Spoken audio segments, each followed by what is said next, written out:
CMA final का result आया 11 फरवरी को and Mohammed Faizan all India rank 1 at CMA final level. Luckily Mohammed ने मेरे साथ सीएफआर की पढ़ाई की थी, तो आज मुझे एक चांस मिला कि मैं फैजान को आपके सामने लेकर आऊं और बहुत सारे ऐसे सवाल जो हर बच्चा पूछना चाहता है एक रैंक होल्डर से, ताकि वो अपनी प्रिपरेशन भी उसी तरीके से कर सके, वो आज हम फैजान से पूछेंगे। सबसे पहले तो फैजान कांग्रेचुलेशन। मेरा सबसे फॉरमोस्ट फर्स्ट क्वेश्चन है फैजान, क्या फील हुआ जब तेरे को ये पता चला कि you are all India rank 1 at CMA final level? क्या फील हुआ? First of all thank you sir for inviting me here. It's a very good feeling to sit right beside you and talk with you. जब rank आया I wasn't expecting a rank to be honest. मेरे को बस पास होना था, क्योंकि मेरे को इतना पता था मेरे एग्जाम्स अच्छे गए हैं। ओके अगर मैं पास नहीं होता तो मेरे को बहुत ज़्यादा डिसअपॉइंटमेंट होती, बट मेरे को था कि बस पास होना है, बस अब कर लिया। 4 साल से लगा हुआ हूँ, मतलब बहुत अच्छे दिन भी थे, बहुत खराब दिन भी थे, बट अब लग रहा था कि अब ज्यादा हो रहा है, अब बस निकलना है यहाँ से, तो बस पास होना था। तो पास के लिए एग्जाम्स तो अच्छे गए थे, निकल जाना चाहिए था, मेरे को इतना पता था कि निकल जाएगा। जब रिजल्ट आया आई वाज स्लीपिंग उस वक्त, तो उस रात तो नींद आई नहीं थी पहले से, लेकिन 5 बजे के अराउंड नींद आ गई। रिजल्ट 7 बजे के आया, 7:30 मेरे को 7 बजे इसने ही कॉल किया, फैसल ने कॉल किया, मेरे एक फ्रेंड ने, तो उसने मुझे कॉल किया कि भाई रिजल्ट आ गया है, उठ जाओ। तो मैं उठा, 7:06 हो रहा था आई गेस, तो 7:06 में मैं उठा। मैं अपने रूम में ही था, मैंने पहले रिजल्ट देखा, मैं कांप रहा था, मैं रजिस्ट्रेशन नंबर, रोल नंबर लिखने में मेरा हाथ शिवर कर रहे थे। मैंने लिखा, I press display result and I saw the congratulations वाला message. I was so relieved, मैं मस्त क्लैप कर रहा हूँ, इसमें पूरा एक्साइटमेंट बहुत ज्यादा था। आई सेलिब्रेटेड पहले तो विद इन माई सेल्फ ही, वहाँ पे कोई था भी नहीं, पहले मैंने ही सेलिब्रेट किया। फिर मैं नीचे गया, मेरे पेरेंट्स नीचे रूम में थे, तो मैं गया डाउनस्टेयर्स, मैंने उनको बताया कि मैं पास हो गया। Everyone was so happy, everyone was dancing, my mother was crying, tears in her eyes. वो देख के बहुत अच्छा लगता है सर, बहुत अच्छा। तो उस टाइम तक तो रैंक नहीं पता था मेरे को, but when we were celebrating तो मेरे भाई ने बोला कि मार्क्स तो तेरा अच्छा आया है, रैंक तो आनी चाहिए थी। तो आई वाज लाइक, मैंने रैंक चेक भी नहीं करा अभी तक, तो बोला ठीक है चेक कर। तो मैं ओपन किया वो पीडीएफ, मैं स्क्रॉल किया नीचे तक, क्योंकि मेरे को एक्सपेक्टेड ही नहीं था ना सर, तो मैं ऊपर कैसे ही देख लूं। मेरा माइंड, और मैं सो के उठा था ऊपर से, मेरा माइंड काम ही नहीं कर रहा था। पास हो गया मैं उसमें ही, बहुत ज्यादा, मतलब बहुत सेटिस्फाइड था मैं उससे ही। मैं स्क्रॉल किया पूरा नीचे तक, I was searching for my photo, क्योंकि नाम मुझे दिख नहीं रहा था उस वक्त, पता नहीं क्यों। I was searching for my photo search किया, नहीं दिखा मुझे 50 तक। मेरे भाई को मैंने बोला भी, थोड़ा डिसअपॉइंट हो गया कि शायद मैं नहीं है, छोड़ना, हटा, कुछ नहीं लेना देना है सब में। उसने बोला नहीं कैसे नहीं होगा ला। तो उसने लेके स्क्रॉल अप जब किया ना, तो I saw my name in the first one. I said देख 1 में। I was shocked. उस टाइम पे मैं फ्रोज हो चुका था। उस टाइम पे मेरा भाई बोल रहा 1 आ गया, तुम all India rank, all India में 1 आ गया है। माय फादर सेड बंगाल में है क्या? आई वाज लाइक नहीं, बंगाल में नहीं है, ऑल इंडिया है। क्योंकि मेरी मम्मी बोर्ड्स में बोलती थी मेरे को कि बोर्ड्स में तू बंगाल टॉप कर, जो मांगेगा मैं तुम्हें वो दिलाऊंगी।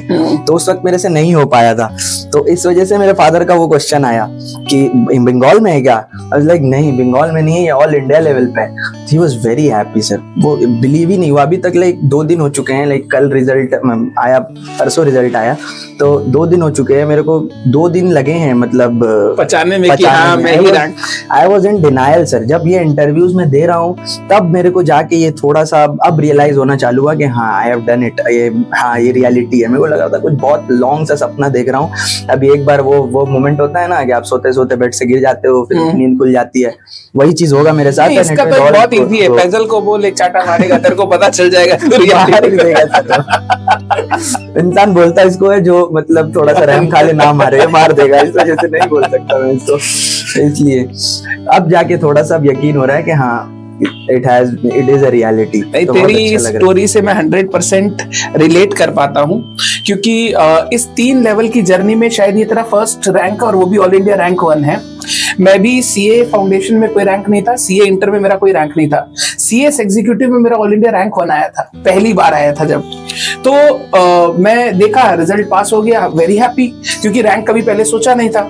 अब रैंक लिस्ट चेक कर रहा हूं तो मैंने भी एकदम पीछे से रैंक चेक किया, बट लास्ट में जाके देखा तो rank 1 and I was like क्या ये क्या हो गया है भाई, हमको ऐसा लगा ही नहीं था कि हम ऐसा पेपर दे के आया है। तो इट्स वेरी नेचुरल। एक चीज हमारे मतलब सीए वाले में होता है, आपका रिजल्ट आने से पहले अगर आप रैंक 1, 2, 3 या रैंक होल्डर हो तो प्रेसिडेंट कॉल करते हैं, तो आपको भी ऐसा कोई इंस्टीट्यूट की तरफ से कॉल? यस, मुझे आया था, बट रिजल्ट से पहले नहीं आया था। मेरे पास अराउंड 9:30 के अराउंड कॉल आया था, आई गेस। मेरे को एग्जैक्ट टाइम नहीं पता, I am just saying approx वाला टाइम, क्योंकि हाँ थोड़ा टाइम हो गया था। उसके बाद कॉल आया, president sir called me, I picked up, he congratulated me, asked about my background, कौन कैसा है घर पे, कौन है कौन नहीं है, कैसे मतलब कैसा था प्रिपरेशन, क्या ऐसा लग रहा है, आगे के क्या प्लान से। ही टॉक टू मी, मुझे बहुत अच्छा लगा उन्होंने कॉल किया। तो बहुत बड़ा फीलिंग है, बहुत बहुत बहुत बड़ा फीलिंग है। अब हमारे लिए तो वही प्राइम मिनिस्टर है, तो सर हमारे कोर्स के तो हाँ जी एकदम श्योर। तो उन्होंने कॉल किया, बहुत अच्छा लगा, उन्होंने बहुत अच्छे से ग्रीट किया मेरे को। मुझे बोला जितनी जल्दी हो सके मेंबरशिप्स लो, आई वांट मतलब people like you to be a member of the institute, बहुत जल्दी से लो। आई टोल्ड हिम, हाँ सर बहुत जितना जल्दी हो सकेगा उतनी जल्दी मैं लेने आऊंगा, ट्रेनिंग्स वगैरह कंप्लीट करके। तो इसमें एक चीज होता है, देख फैजल, जब रैंक अपना आता है ना, जैसे वो 3 इडियट्स में था ना कि अपने खुद फेल होते हैं तो दुख होता है, दोस्त फेल हो जाए, वैसा टाइप का जो डायलॉग था तेरा, जब तेरे को पता चल गया रैंक 1 आया है, क्या तेरा जितना भी दोस्त तेरे साथ एग्जाम दिया उनको कॉल कर पाया, ये पूछ पाया भाई तुम लोग का क्या हुआ? मैं तो सर टू बी ऑनेस्ट मैं किसी से नहीं पूछ पाया। करेक्ट। हमारा एक ग्रुप था जिसमें मेरे सारे सीएमए के फ्रेंड्स थे, उन्होंने खुद ही बता दिया जिसका मेरे, और बाय गॉड्स ग्रेस मैं जितने लोगों को मतलब जितने मेरे फ्रेंड्स हैं सब ने जितने एग्जाम दिए ना सारे क्लियर हो गए। बहुत बढ़िया। एक मेरा फ्रेंड है जो ग्रुप 3 दे रहा था, उसका ग्रुप 3 क्लियर हो गया। एक ग्रुप 4 दे रहा था, एक ग्रुप 4 क्लियर हो गया। एक लड़की बोथ ग्रुप दे रही थी, एक मेरी फ्रेंड, उसका बोथ ग्रुप क्लियर हो गया। बहुत बढ़िया, तो बहुत बढ़िया। मेरे को वैसा मतलब ऐसा फीलिंग, ऐसा गिल्ट वाला फीलिंग ही नहीं आया सामने से पूछने में कि तेरा कैसा गया। मैं बस ये पूछ रहा हूँ मार्क्स कितने आए और कैसा लग रहा है। तुम्हें बस इतना डर लगता है कि मैं अगर उसको फोन कर रहा हूँ और उसका नहीं हुआ बहुत तो उसको कैसा लगेगा। तो मेरे से भी जब मेरे दोस्तों ने पूछा ना, जैसे रिजल्ट आया मेरे दोस्तों का आया, तो मैंने उनको फोन नहीं किया, उन्होंने किया, भाई तेरा हो गया? बोला हो गया। तेरा हो गया? हो गया। तब मैंने उसको बोला भाई मैं ऑल इंडिया रैंक 3 हूँ सीएफएम, तभी बोल पाया। नहीं तो एक मन में ऐसा रहता है कि मैं उसको बोलूंगा उसका नहीं हुआ तो मेरा तो खुशी है बट उसको कैसा लगेगा। तो ये ठीक है, मतलब ये बहुत अच्छा ह्यूमन नेचर है, दैट इज वेरी गुड। एक चीज Faizan, family background, I want to know कि तुम सीएमए किया, क्या तेरे घर पे और कोई सीए, सीएमए या कॉमर्स बैकग्राउंड में इस टाइप के प्रोफेशनल कोर्सेज वगैरह कर रहा है? नहीं sir, no one in my family has done a professional course as of now. अब आई होप मेरे को देख के मेरे जो मतलब जो यंगस्टर्स है मेरे घर पे, वो सारे मेरे को देख के इंस्पायर होंगे। I am the first CMA of my family. CMA CS कोई नहीं कर रहा था, like I only chose CMA my self. अब मैं क्वालिफाई हुआ तो आई होप अब मेरे फैमिलीज में भी आपको मिल जाएगा नेक्स्ट कोई ना कोई। अब श्योर नहीं, बट इसमें एक बहुत बड़ी बात है फैजल, जब आप खुद से पहली बार कुछ करते हो ना, जब आपके पास कोई बैकग्राउंड नहीं है, जैसे मेरे भैया सीए थे, मेरे पापा सीएमए हैं, तो मेरे को पता है कि ये जर्नी कैसे जीते हैं। तेरे घर में ये नहीं था, तो मतलब कैसे तेरे को ये फिगर आउट हुआ कि मेरे को ऐसे ऐसे ऐसे ऐसे करना है, ऐसे आगे बढ़ना है? सीएमए का डिसीजन कैसे आया? सबसे पहले तो डिसीजन माइंड में कैसे आया? टू बी ऑनेस्ट सर, मेरे पास डिसीजन नहीं था। मैं बोर्ड्स क्लियर किया। I was from a very different background, बहुत फन लविंग, बहुत ऐसा मतलब इस जोन में मैं था ही नहीं, इतना सीरियस स्टूडेंट मैं कभी था। मेरे मार्क्स आते थे, दैट्स फॉर श्योर मार्क्स आते थे, बट मीनवाइल जो होता है ना, जो 6 महीने का जो एग्जाम पीरियड होता है, बीच में जो करते हैं, बीच में I didn't used to study. मैं एग्जाम के पहले ही पढ़ता था तो मेरे मार्क्स आ जाते थे। आई वाज, मेरा माइंड सही था, by God's grace mind was good. तो ऐसा था। मेरे टीचर्स परेशान भी होते थे, मेरे दोस्तों को बोलते थे इससे दूर रहे क्योंकि ये तो पढ़ के निकल जाएगा, तुम लोग लटक जाओगे। ऐसा होता था। तो आई हैव मतलब वो टॉन्ट्स मैंने सुने हैं कि तू तो निकल जाएगा, अपना क्या होगा, तो वैसा था। बट आफ्टर दैट जब व्हेन आई जॉइंड गोइंका, तो वहाँ पे तो बैकग्राउंड कंप्लीटली चेंज सर। वहाँ का जो एनवायरनमेंट है was very different. Everyone was studious, कोई सीए कर रहा है, कोई सीएमए कर रहा है, कोई सीएस कर रहा है, कोई गवर्नमेंट एग्जाम्स की तैयारी कर रहा है। तो मेरे वहाँ जाना मेरे लिए समझ लीजिए एक नई दुनिया थी वहाँ पे। When I got there I made friends, बहुत अच्छे फ्रेंड्स में बने मेरे वहाँ पे, जिन्होंने मुझे गाइड किया। दे टोल्ड मी, क्योंकि मेरे सारे फ्रेंड्स कुछ ना कुछ कर रहे थे, तो I also got inspired from them कि ये लोग कर रहे तो मैं क्यों नहीं। तो वन ऑफ माय फ्रेंड्स मतलब गाइड किया मेरे को कि देख ये सारे कोर्सेज हैं, ये सब स्पेशलाइजेशन इन कोर्सेज का, ये सारे सब्जेक्ट्स पढ़ने पड़ेंगे, अब तू अपना चूज कर ले, मैं तेरे को मतलब फोर्स नहीं करूंगा किसी चीज पे। तो मैंने फिर रिसर्च स्टार्ट की, फर्स्ट सेमेस्टर निकल गया, मेरे को टाइम लग गया थोड़ा डिसाइड करने में। जब सेकंड सेमेस्टर में कॉस्टिंग आई ना बीकॉम में, तो कॉस्टिंग मेरे को करके इंटरेस्ट आया कॉस्टिंग में। तो आई वाज लाइक कि हाँ कॉस्टिंग पे मेरे को इंटरेस्ट कर रहा है, कॉस्ट शीट बनाना, वो निकालना मटेरियल का कॉस्ट वॉस्ट वो सब निकालना, कॉस्ट कम कैसे हो सकता है, वो सारी चीज़ें मेरे को जब मिली देखने को, तो लाइक मेरे को इंटरेस्ट आया। तो मैं उसके बारे में फिर रिसर्च करना चालू किया CMA को, तो उससे ही मेरे को पता चला कि हाँ ये कोर्स है, ये मैं कर सकता हूँ। तो उसके बाद ही मैंने फिर डिसाइड किया कि मुझे CMA करना है। उससे पहले मेरे पास कोई बैकग्राउंड नहीं था ऐसा कि लाइक मैं पहले से सोच कर रहा हूँ बोर्ड्स के टाइम पे कि मेरा कोई भी मतलब ये नहीं था CMA क्या, मैं और कुछ भी नहीं सोचा था टू बी ऑनेस्ट उस टाइम तक। क्योंकि CMA कोर्स में मैंने बहुत बच्चों को देखा है जो CMA कोर्स में पहले एंट्री होते हैं अपने पूरे फैमिली में, एंड उनको बहुत डिफिकल्टी होती है करने में, क्योंकि उनको लगता है कि उनके पास कोई बताने वाला नहीं है कि मुझे कैसे आगे बढ़ना चाहिए। That's a very good point. Academic background class 10 कितना टोटल? क्लास 10 अप्रॉक्स मेरा याद तो नहीं है, लाइक 65 ऐसा 70% था। 12th में मेरे अच्छे मार्क्स आए थे 95%। आई गॉट गोइंका में। फिर मेरे बीकॉम में नॉट जेवियर्स मेरा मैथ्स नहीं था sir 12th। Okay that is why मेरे को जेवियर्स में नहीं हो पाया, क्योंकि वहाँ मैथ्स की नीड कंपलसरी। हाँ जी। तो फिर बीकॉम में 8.98 आया मेरा CGPA। तो उसके बाद फिर आई गॉट इनटू फाउंडेशन तो निकल गया था 300 कुछ मार्क्स आए थे यार, सॉरी। और इंटर में मेरा इट वाज गुड, 7 एग्जाम्शंस मेरे आए थे। 8 में से 7 एग्जाम्शन। 8वां मेरा छूट गया था 2 मार्क्स की वजह से। और लाइक OMSM में 58 आया था मेरा। ठीक है, मेरी सिली मिस्टेक थी, असाइनमेंट का इजी सा सम्स था, मैंने उसमें गलती कर दी थी, तो 2 मार्क्स मेरे वहां कटे होंगे, वरना 8 के 8 हो जाते। तो I fulfil that dream in finals. सारे सब्जेक्ट में 8 एग्जाम्शंस है अभी। ग्रेट। तो एकेडमिक बैकग्राउंड तो यही है, अब CMA क्वालिफाई किया है। ओके, आगे क्या करने वाला है वो मैं आगे पूछूंगा। मेरा एक बहुत इंपॉर्टेंट क्वेश्चन है, क्योंकि CMA में मैंने बच्चों को सेल्फ प्रिपेयर करते हुए बहुत देखा है। फाउंडेशन लेवल पे तो 80% बच्चे खुद से पढ़ते हैं, इंटर लेवल पे भी बहुत सारे पेपर बच्चे खुद से प्रिपेयर करते हैं, क्योंकि बहुत डायरेक्ट एंट्री वगैरह से भी होते हैं। Do you think coaching is important for preparation, या फिर सिर्फ सेल्फ स्टडी करके भी काम हो सकता है? सेल्फ स्टडी के लिए I would say I am not the right person to ask this question, because मैंने कोई सब्जेक्ट कभी सेल्फ स्टडी नहीं किया। ओके। मेरा माइंडसेट कुछ ऐसा था, लाइक मतलब मैं पढ़ता था, मैं हो जाएगा, मेरे को पता था सेल्फ स्टडी में करूंगा तो हो जाएगा, बट मेरे को था ना कि कोई अगर गाइड कर देगा ना एक बार, तो मैं खुद में भी एक सेटिस्फाइड हो जाता था कि लाइक मेरा मतलब कि क्या है सिलेबस मेरे को दिख रहा है, क्या इंपॉर्टेंट है क्या नहीं है ये मुझे पता चल सकता है यूट्यूब से। बट मेरे को चाहिए था कि लाइक कोई टीचर अगर गाइड कर देना तो वो कॉन्फिडेंस आ जाता है, क्योंकि मैं फर्स्ट टाइम पढ़ रहा हूँ, वो टीचर फर्स्ट टाइम नहीं पढ़ा रहा है। करेक्ट। उन्होंने थाउजेंड्स को गाइड किया है, तो मेरे को वो चीज था कि अगर कोई मेरे को बता देता था ना कि तुमको ये ऐसे, ये बहुत इंपॉर्टेंट चैप्टर है, ये तुमको ऐसे पढ़ना है, ये तुमको ऐसे पढ़ना है, तो मेरे को बहुत हेल्प हो जाती थी। तो मैंने कोई सब्जेक्ट फाउंडेशन, इंटर, फाइनल, कोई भी सब्जेक्ट मैंने सेल्फ स्टडी नहीं की, मैंने सारी की क्लासेस ली थी। किसी से भी हो पाए मैं क्लासेस लेने की ट्राई करता था। तो सेल्फ स्टडी में I won't be able to guide enough. तो उससे मेरा ये क्वेश्चन है कि क्या तेरे को ऐसा लगता है कि कोचिंग लेने से जो तेरे कॉन्सेप्ट क्लैरिटी है वो थोड़ी बेटर हो पाई एज कंपेयर टू अगर तू खुद से पढ़ता? जैसे बहुत बार ऐसा होता है ना, खुद से कोई चैप्टर पढ़ने बैठते हैं तो थोड़ा सा हड़बड़ी या क्या इंपॉर्टेंट है क्या लेस इंपॉर्टेंट है वो देख के निकल गए, पूरा फोकस से कि इसका क्यों, क्या रेलेवेंस है, क्या इंपॉर्टेंस है, वो हम लोग नहीं देखते। तो क्या कोचिंग रियल में तुमको कॉन्सेप्ट क्लैरिटी में हेल्प किया?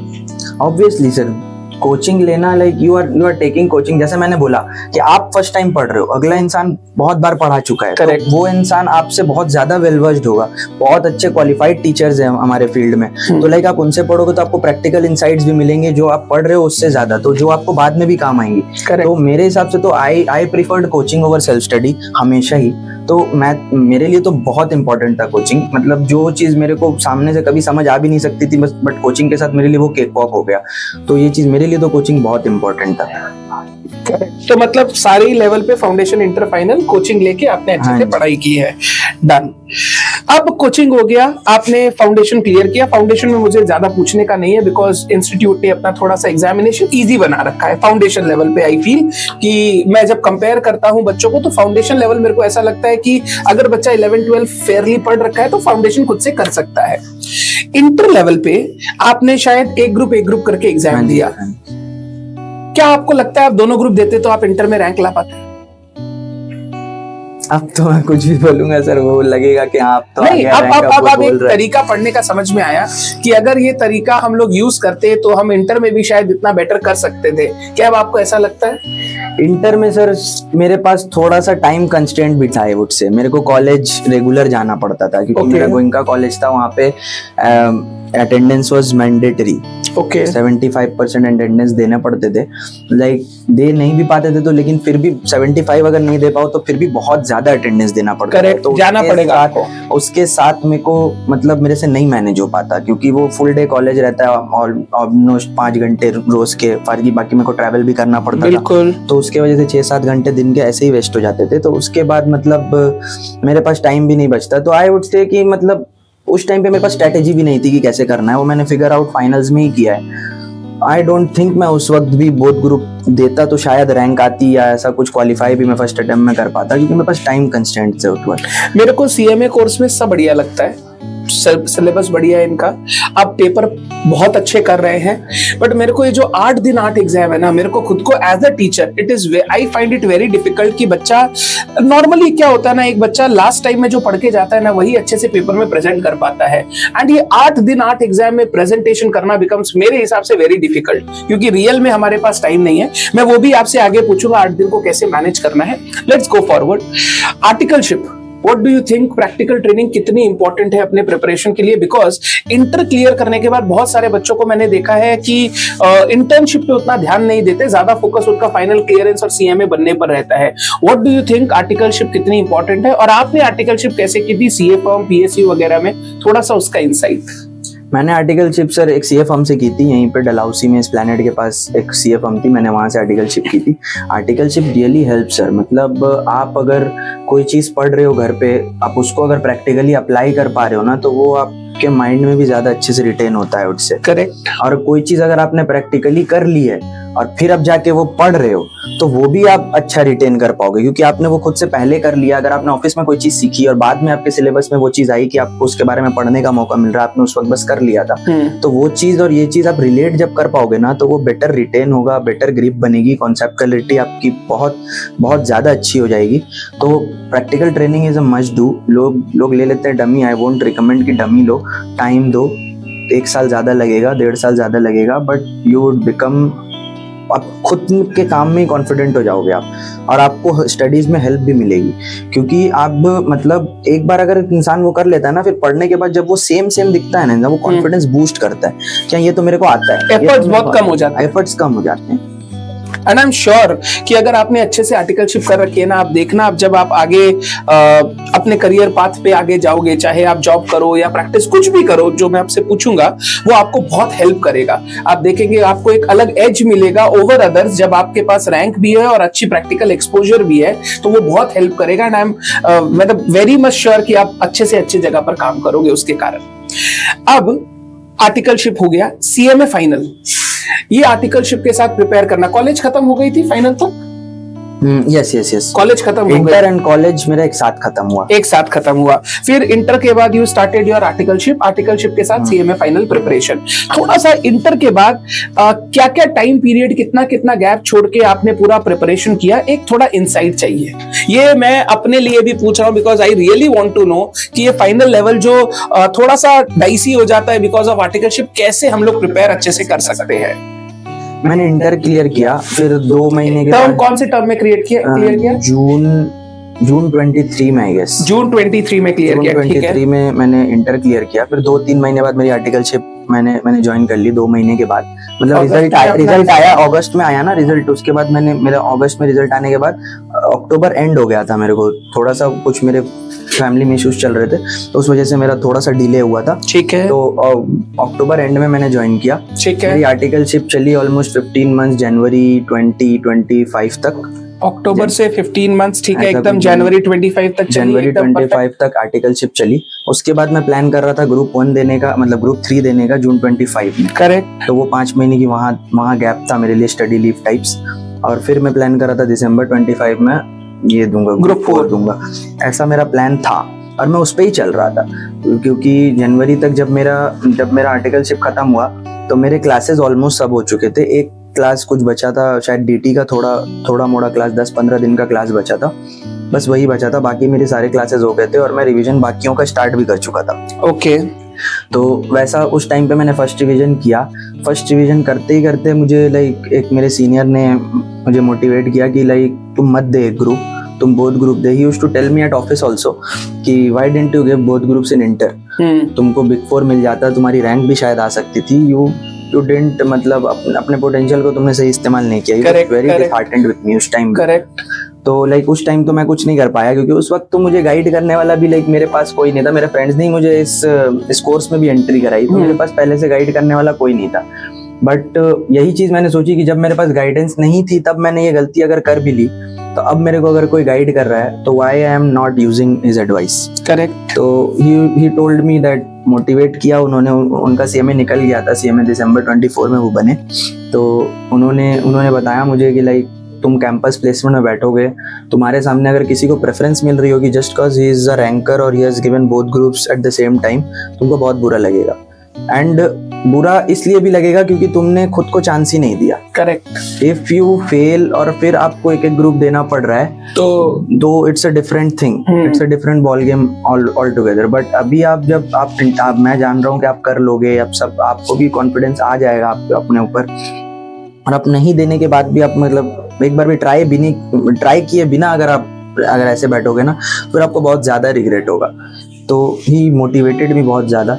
मैंने वो 3-4 दिन लेके सोचा, थोड़ा सा पॉज लिया सारी चीज़ों से, 3-4 दिन पॉज लिया। मेरे दिमाग में बस पूरा दिन वही चलता था लाइक क्या करूं क्या, क्योंकि डर भी बहुत लगता था ना। 8 एग्जाम्स देना है। मैंने कभी सोचा ही नहीं था कि मैं 8 एग्जाम्स दूंगा। प्लस एक फीलिंग और होता है यार, दोस्त छूट जाएंगे। वही सर, ये लोग मेरे फ्रेंड्स सारे, मैं क्लियर करता था, मैं अपने जूनियर्स को भी यही प्रीच करता था कि लाइक आराम से दो, ज्यादा लोड मत लो, एक ग्रुप करके निकालो, it won't matter in the long term. I used to say that क्योंकि मेरे को वही पता था, जितनी मेरी नॉलेज थी मैं उतना बता था, क्योंकि मैं खुद भी वही फॉलो कर रहा था। ऐसा नहीं कि मैं कुछ और कर रहा हूँ, मैं प्रीच कुछ और कर रहा हूँ, ऐसा नहीं था।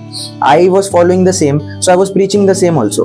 तो वही चीज था कि but when I switched up, मतलब मैं फिर जून एग्जाम से एक महीने पहले I decided I am dropping June exams. I am not, मैंने एग्जाम फॉर्म भी भर चुका था, सारी चीज हो चुकी थी। तो I told my parents that I am not giving June exams, I will give both groups in December. They were very supportive, शुरू से ही वो लोग बहुत सपोर्टिव है। दे सेड तेरा ही डिसीजन था जून 25 में एक देने का, तेरा ही डिसीजन है दिसंबर 25 में दोनों देने का। You do what you want, we are here to support you, कुछ भी तेरे को नीड हो tell us, you will get that. बस दे वर वेरी सपोर्टिव, मतलब उनकी वजह से आई एम स्टैंडिंग हियर और सिटिंग हियर, जो भी आप कह लो। बिकॉज अगर वो इतना सपोर्ट नहीं करते तो आई डोंट थिंक सो मैं बोलने के लायक जो हूँ कि मैं फैमिली का फर्स्ट सीएमए हूँ, ये मेरे पास ये अपॉर्चुनिटी नहीं रहती। तो I am very grateful for my parents. तो ऐसे ही करके फिर बोथ ग्रुप्स का प्लान किया। फिर जब प्रिपेयर कर रहा था उसी वक्त से मेंटली प्रिपेयर कर रहा था खुद को कि 8 दिन देना है मेरे को। अब तुमने ये रोड चूज किया है तो you have to be ready, you don't, मतलब उस वक्त पे पैनिक नहीं करना है। तो वो जो तब तक ग्रुप 2 का क्लास हो गया था, ग्रुप 4 का क्लास तो सर मैं जून 25 का जब मतलब डिसीजन लिया ना नहीं देना है, उसके बाद से मैंने ज्वाइन किया सर। करेक्ट। ऑलमोस्ट जून में ही मैंने क्लासेस ली, 2-3 करके क्लासेस ली, जल्दी 3 महीने में वो निपटाई। एग्जाम से 4 CFR तो सर लेट तक चला थोड़ा, क्योंकि कंसोलिडेशन और बिजनेस कॉम्बिनेशन थोड़ा सा टाइम टेकिंग था, तो इस वजह से वो थोड़ा टाइम तक चला। बट हाँ हो गया था, मतलब आप समझ लो सितंबर एंड तक मेरी क्लासेस हो चुकी थी, अक्टूबर मिड तक, आई वुड से अक्टूबर मिड तक सारी क्लासेस कंप्लीट हो गई थी। थोड़ा मोड़ा मतलब रिविजन्स भी चल रही थी साथ में, बट अक्टूबर मिड तक पूरा खत्म। 2-2.5 महीने जो वहाँ से थे पूरा एकदम नथिंग, मतलब और कुछ क्लास व्लास कुछ नहीं करना है, बस पूरा रिविजन करना है। 8 सब्जेक्ट, 4 सब्जेक्ट ऑलरेडी हो चुका था मेरा, क्योंकि ग्रुप 3 तो प्रिपेयर कर चुका था। हाँ, उस टाइम में ग्रुप 3 प्रिपेयर कर चुका था, तो फर्स्ट डिवीजन भी उस टाइम पे हो चुका था मेरा ग्रुप 3 का, तो I had to do group 4 only. और ग्रुप 4 मेरा रिसेंट पड़ा हुआ था, तो रिकॉल भी करने में इजी हो रहा था, तो इस वजह से मेरी रिवीजन में थोड़ा सा मुझे कम टाइम लगा इससे। बट हाँ, 4-4.5 महीना तो मैंने रिवीजन किया है, क्लासेस के साथ ही किया है, बट हाँ 4 महीना मेरे को रिवीजन करने में लगा है। तो यही था, एकदम वंडरफुल, एकदम स्टेप बाय स्टेप तुम बताया। तो अगर मैं सिर्फ सम अप करूं, जो हम लोगों को ये डर लगता है कि एक आर्टिकलशिप में टाइम वेस्ट होगा, that is not a time waste, that is very important. उसके बिना आप कुछ नहीं हो। नंबर 2, आर्टिकलशिप के साथ साथ पढ़ाई शुरू कर देनी चाहिए। ग्रुप बाय ग्रुप देने में भी प्रॉब्लम नहीं है, सिर्फ दोनों ग्रुप देने के लिए इतनी हिम्मत रखनी है कि हम 8 सब्जेक्ट का एग्जाम एक बार में देंगे और उसमें डरने की जरूरत नहीं है। हम लोग अगर थोड़ा टाइम लेके प्रिपरेशन करेंगे तो वो काम हो जाएगा। डन, एकदम करेक्ट। और अगर एक एक ग्रुप करके देते तो आज ये चांस नहीं मिलता कि हम लोग ऑल इंडिया रैंक 1 मेरे साथ तो बैठा होता, कोई बात नहीं है, समोसा और इमरती होने से ही हो जाता। बट ऑल इंडिया रैंक 1 होके ये जो हम लोग दूसरे को हेल्प कर पा रहे हैं वो शायद हम नहीं कर पाते। डन। ग्रुप 3 सीएमए फाइनल में लेंदी ग्रुप है, एससीएम है, एसएफएम है, डायरेक्ट टैक्स है, लेंदी ग्रुप है। इसके प्रिपरेशन के लिए कुछ शॉर्ट में टिप्स कि कैसे प्रिपेयर करना चाहिए? I'd say सर बहुत टेक्निकल सब्जेक्ट्स है, टू बी ऑनेस्ट बहुत ज़्यादा ही टेक्निकल है, तो यू हैव टू बी मतलब बहुत ज़्यादा कॉन्सेप्ट क्लैरिटी पे फोकस करो। आई वोंट से कि लाइक मतलब बस सम्स करना है, चैप्टर खत्म करना है, उस पे मत जाओ, सब्जेक्ट खत्म करना है उस पे मत जाओ। You have to like deep down, deep down करो हर चीज़ में कि ऐसा क्यों हो रहा है, क्योंकि वो आपको लाइक एसएफएम ऐसा सब्जेक्ट है आपको पूरे लाइफ हेल्प करेगा। वो फाइनेंशियल मैनेजमेंट ऐसा सब्जेक्ट है आपको पूरी लाइफ हेल्प, जो भी आपने पढ़ा है सीए सीएमए में वो आपको जिंदगी भर हेल्प करेगा। टैक्स है, टैक्स तो फिर भी चलिए रूल्स चेंज होते रहता है, बट टैक्स भी आपको बेसिक्स अगर आपके क्लियर होंगे तो बाद में कुछ ऐसा कुछ नहीं होने वाला कि बेसिक्स ही चेंज हो जाएंगे। करेक्ट। तो टैक्स भी आपको बहुत टेक्निकल सब्जेक्ट है, उसको जल्दी में रश करके क्लासेस करने का कोई पॉइंट नहीं बनता है, क्योंकि वो फिर बाद में आपको ट्रबल करेगा एग्जाम के टाइम पे। आप उसको ही अब जिस वक्त क्लास कर रहे हो उस वक्त ही आप उसको अच्छे से करो, डीप डाउन होके करो, टाइम दे दो उसको, जितना वो टाइम डिजर्व करता है उसको उतना टाइम दो। उसके ऊपर आप रश मत करो, रश करोगे तो इट वोंट हेल्प। तो उसको ही मैंने अच्छे से किया था, जितना कॉन्सेप्ट क्लैरिटी में ले पाया, क्योंकि मैंने उठाया था ग्रुप 3 पहले जब मेरी आर्टिकलशिप चल रही थी, तो ऑलमोस्ट 15 महीना वो हुआ, फिर उसके बाद 3-4 महीने इधर भी थे, तो ग्रुप 3 को मैंने बहुत टाइम दिया था। और आर्टिकलशिप के साथ मेरे जो स्टडीज का टाइम भी उतना नहीं निकल पाता था, तो वो खुद ही टाइम ले लिया था मेरा ग्रुप 3। एससीएम करने में मुझे 8-9 महीने लग गए, एसएफएम में भी फिर वैसे ही थोड़ा टाइम कम किया, इम्प्रूव किया, बट उतना सही से इम्प्रूव नहीं हो पाया। तो ऐसे कर करके तो ग्रुप 3 को मैंने बहुत स्ट्रॉन्ग बनाया था, और मेरा डबल रिविजन भी हुआ था इस ग्रुप 3 का, क्योंकि जून के टाइम में भी किया था, दिसंबर टाइम में भी किया था। इस वजह से मैं ग्रुप 3 इज बहुत इंपॉर्टेंट, सारा टेक्निकल। इसीलिए तेरा चारों पेपर में एग्जेम्पशन भी है, विच शोज कि तुमने चारों में बहुत मेहनत की है, बहुत एफर्ट लगाए हैं। ग्रुप 3 डिफिकल्ट है, ट्यूशन एक एक करके किया था ट्यूशन? यस सर, एक करके किया था, एक ओके। एक खत्म हुआ फिर दूसरा लिया, या एक खत्म होने वाला है उस टाइम पे बुक कर दिया दूसरा ट्यूशन की बुक्स आ जाए, रेडी हो जाऊं मैं। Very good, one subject at A time. Done. Group 4 में एक ही पेपर है जो बच्चे को डराता है और लेंदी है, वो है सीएफआर का पेपर। सीएफआर का पेपर जो है रिसेंटली इंस्टीट्यूट इसमें बहुत अपग्रेडेशन कर रहा है इन टर्म्स ऑफ पेपर। तो मतलब इसको क्या शॉर्ट में पढ़ना सही है कि इसमें भी आपको टाइम लेके पूरा पढ़ना पड़ा? इसको तो आप सर हल्के में ले ही नहीं सकते। ग्रुप 4 में एक ही पेपर है जो आपको ट्रबल कर सकता है, करेक्ट, जो आपको रात में नींद नहीं आने देगा, दैट इज सीएफआर। तो आप सीएफआर को ही अगर हल्के में ले लोगे तो आपका ग्रुप 4 क्लियर करना बहुत डिफिकल्ट बन जाएगा। सीएफआर में स्कोरिंग अपॉर्चुनिटीज है, you have to identify that, and उस पे आपको डबल डाउन करना होगा कि जैसे जो एक्सक्लूसिव पोर्शन है, it's not very difficult, you that is अ बहुत ज्यादा स्कोरिंग पोर्शन। जो एक्सक्लूसिव सीएमए में जो वैल्यूएशन का चैप्टर हो गया, इंटरनल रिकंस्ट्रक्शन हो गया, वैल्यू एडेड स्टेटमेंट, ईवीए आता है, ये और जो थ्योरी चैप्टर्स है, आप ये इस पे आप बहुत अच्छा ग्रिप बनाओ, क्योंकि ये बहुत स्कोरिंग चैप्टर्स है। सीएफआर अगर आप थोड़ा सा अगर आप इंडेक्स आपका हिला हुआ भी है, बिजनेस कॉम्बिनेशन कंसोलिडेशन ये थोड़ा हिला हुआ भी है, but these things would help you pass that paper बहुत आराम से। MCQ और अब एक्सक्लूसिव पोर्शन भी अगर आप बहुत अच्छे से कर लेते हो तो आप आराम से 50 आ जाएगा मेरे हिसाब से, तो 40 भी नहीं 50 आ सकता है अगर आप। And you scored 74. Yes sir. तो इंडेस भी मेरा किया हुआ था। इंडेस भी आई हैड मतलब अच्छा ग्रिप था थोड़ा, और मैं एग्जाम में तो मैं बिजनेस कॉम्बिनेशन कंसोलिडेशन दोनों बना के आया था।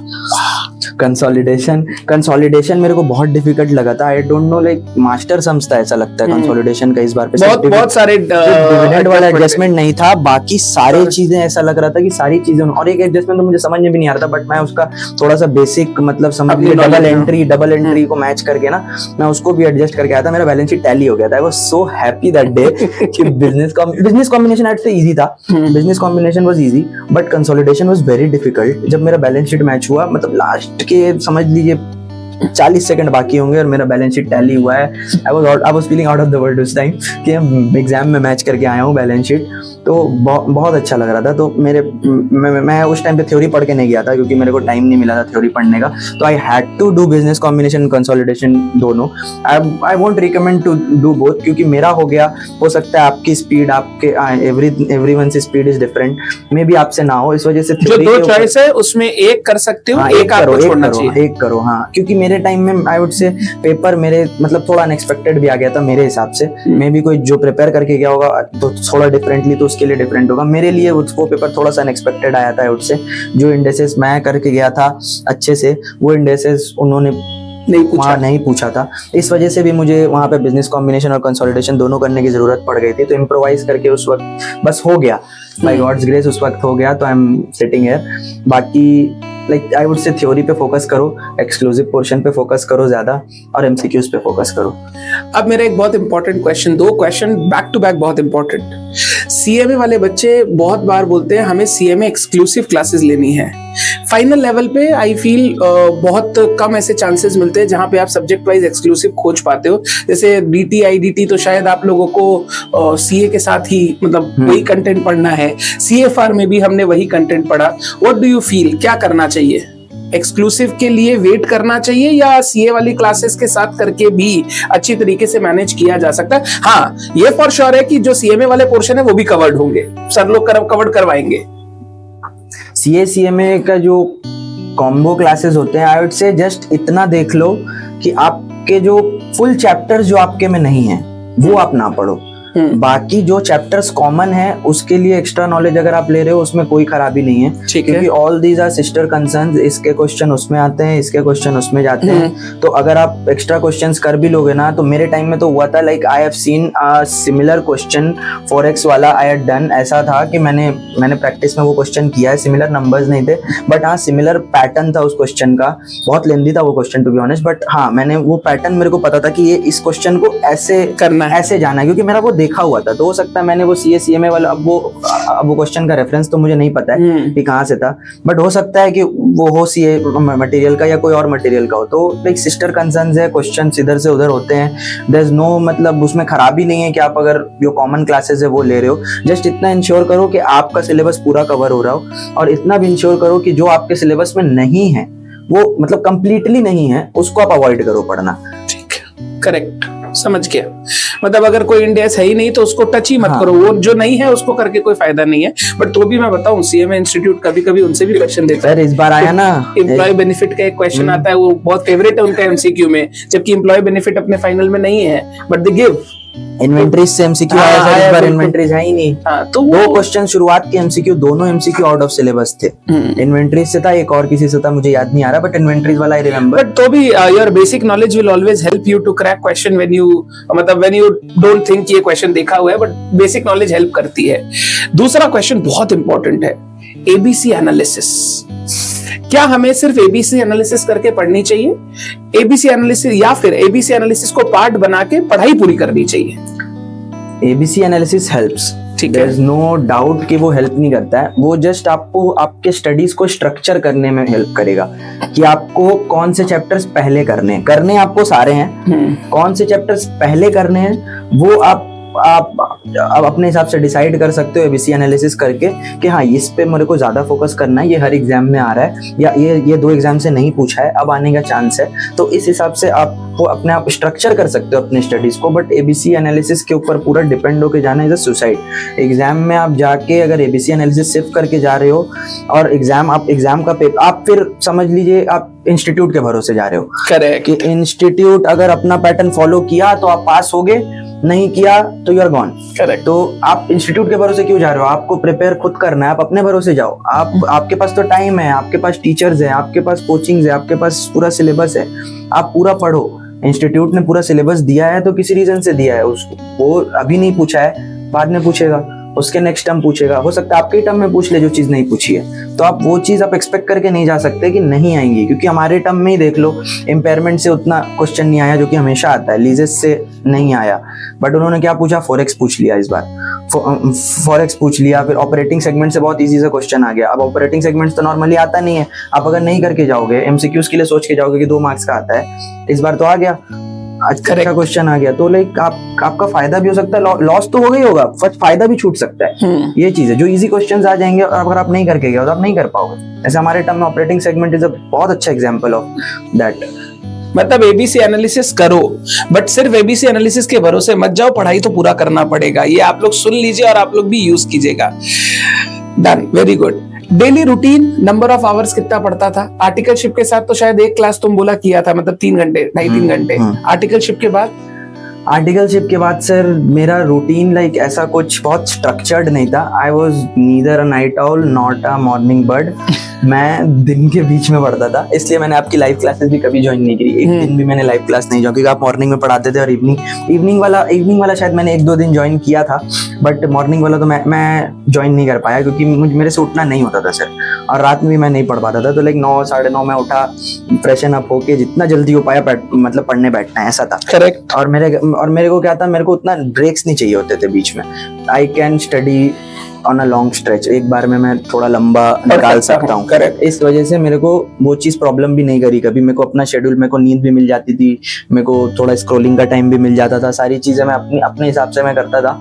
तो ऐसा कुछ स्ट्रक्चर्ड तो फॉलो नहीं किया है। 9, 9:30 बजे उठा, फ्रेशन अप होके 11 बजे के अराउंड जितना जल्दी हो पाया, 11 से थोड़ा पहले हो पा रहा है, 11 से 10-15 मिनट लेट भी हो रहा है तो बैठा पढ़ने, एक स्ट्रेच में पढ़ा 3-4 बजे तक, फिर लंच किया, लंच करने के बाद भी वापस एक स्ट्रेच निकाला 7, 7:30 बजे तक। उसके बाद थोड़ा सा घूमना फिरना है, अगर आधा 1 घंटा घूमना है, फिर एक थोड़ा सा छोटा सा एक सेशन रखता था 11 बजे तक, 11, 11:30 तक। तो ऐसे कर करके ऑलमोस्ट लाइक प्रोडक्टिव स्टडी अगर आप जोड़ो तो 9-10 आवर्स एक दिन में अगर निकल जाए, कभी कभी 8.5 भी होता था, बट वो ठीक है। कब आप इतना वर्ड बाय मतलब मिनट बाय मिनट आप रोज नहीं कर सकते, आपको अपने लिए रूम छोड़ना होगा, क्योंकि सब सारे इंसान हैं, कोई रोबोट नहीं है। आप अगर मिनट बाय मिनट वाला शेड्यूल बना के रखोगे और बहुत रिलीजियसली फॉलो करने का ट्राई करोगे, और जब वो फॉलो नहीं होगा जिस दिन ना, उस दिन आपको बहुत खराब लगेगा, डिमोटिवेशन। तो इस वजह से वो चीज मैं कभी मैंने बनाया था, टू बी ऑनेस्ट मैंने बनाया था, मेरे से एक दिन फॉलो नहीं हुआ। अब 6 बजे नॉर्मल 7 बजे उठूंगा, 15 मिनट में नाश्ता, 10 मिनट में नहाना, और कभी नहीं फॉलो हुआ सर, कभी। मैंने बस बनाया, अभी भी मेरे लैपटॉप में पड़ा होगा, वो टेम्पलेट के साथ बनाया था, बहुत अच्छा सा, वो वैसे ही रखा हुआ है शो पीस में। तो दैट्स आर्टिकलशिप में जो एक्सेल सीखा वो ये काम में तो आता ही है फाइनल लेवल पे। वर्ड से डिजाइन बना रहा था मैं, मस्त डिजाइन बना के रखा था टेम्पलेट, वो बस फॉलो नहीं हो पाया। हाँ, रखा। और लास्ट 2-2.5 महीने में?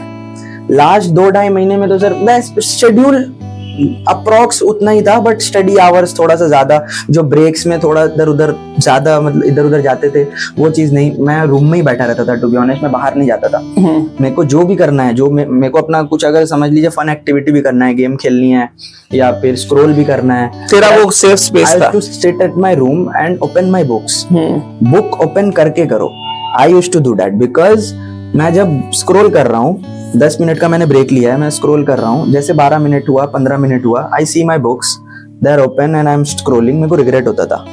दैट रिग्रेट वो मेरे को अट्रैक्ट करके बुक के पास लेके जाता था। तो मैं मतलब कुछ भी मेरे को करना होता था ना, मेरे को कोई बुलाता भी था, आई वुड से मेरे घर आ जा, मेरे रूम में आ जा, यहाँ बात करेंगे, आधा घंटा है मेरे पास, तो मेरे रूम आ जा, आधा घंटा बात करेंगे। जब मेरा बुक्स मेरे को सामने दिखेगा, बंद भी है ना, अगर सामने रखा हुआ है, तो मेरे को वो चीज अट्रैक्ट करेगी कि भाई तू उसको छोड़ के इसमें लगा हुआ है, वापस जा।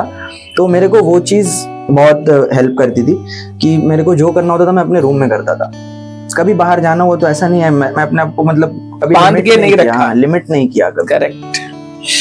थ्योरी पेपर्स, ये सब courses CA CMA practical courses माने जाते हैं, बट थ्योरी पेपर्स भी सीएमए में है। जैसे 3 थ्योरी पेपर्स मैं बोलूंगा, 3 नहीं तो 2 तो है ही है। एक आपका सीएमए ऑडिट, कॉस्ट ऑडिट वाला, और एक आपका लॉ ग्रुप 1 में।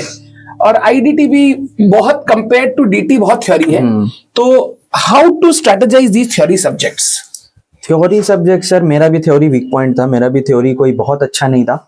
मतलब मैं लास्ट के टाइम पे ही लाइक क्वेश्चंस आप पढ़ के रखो, कॉन्सेप्ट क्लैरिटी अगर आपके पास रहेगी, आप जब सब्जेक्ट पढ़ रहे हो ना, जो थ्योरी भी जो क्वेश्चंस बनते हैं, आपकी इंग्लिश थोड़ी सी अच्छी होनी चाहिए, डिसेंट लेवल होनी चाहिए। बहुत एडवांस लेवल तो फैंसी इंग्लिश आपको लिखनी नहीं है एग्जाम में। तो आपको जो आप नॉर्मली बात करते हो, मैं जैसे बात कर रहा हूँ, थोड़ी इंग्लिश निकल रही है, जो इंग्लिश वाला इंग्लिश जो निकल रहा है उसी इंग्लिश में भी आप लिखोगे तो आपको मार्क्स मिलते हैं। करेक्ट। कोई फैंसी इंग्लिश नहीं चाहिए, बट कीवर्ड्स चाहिए। तो आप जब चैप्टर्स पढ़ रहे हो ना, तो आप चैप्टर्स को बुकिश लैंग्वेज में पढ़ो, क्योंकि वो मतलब आप चाह नहीं रहे हो बट वो आपके दिमाग में छप रहा है, वो वर्ड्स आपके दिमाग में छप रहे हैं। आपको भले से लगेगा कि आपको नहीं आता है, बट आप जब लिखने बैठोगे ना तो वो कीवर्ड्स खुद ही आपके में आ जाएंगे। आप ट्राई करो कि उसको हाईलाइट करके रखो कीवर्ड्स को अपने बुक में, और जब रीड करो तो उनको बहुत अच्छे से रीड करो। जस्ट रीड करो, लर्न नहीं भी हो रहा है कोई बात नहीं, रीड करके रखो। जब लिखने बैठोगे ना वो चीज़ खुद ही दिमाग में क्लिक करेगी, क्योंकि वो back of the mind store होती है। तो keywords are important. English, basic English is also necessary. तो आप प्रैक्टिस करो थोड़ा सा इंग्लिश लिखने का, सेंटेंस राइटिंग प्रैक्टिस करो। राइटिंग प्रैक्टिस करो कि 3 घंटे में पेपर कंप्लीट हो पा रहा है या नहीं, क्योंकि थ्योरी सब्जेक्ट्स में वो यही होता है कि लास्ट में जाके कुछ पेपर छूटने का भी होता है अगर आप फास्ट राइट नहीं कर रहे हो, थोड़ा प्लानिंग गलत हो गया, क्योंकि पेपर प्लानिंग भी बहुत इंपॉर्टेंट है। तो पेपर प्लानिंग अगर आपसे कुछ गलत हो गया, फिर भी उसके बाद लास्ट में आपके पास अगर टाइम नहीं बचा तो बहुत नुकसान होगा। तो इस वजह से क्या है, राइटिंग प्रैक्टिस अच्छे से करो।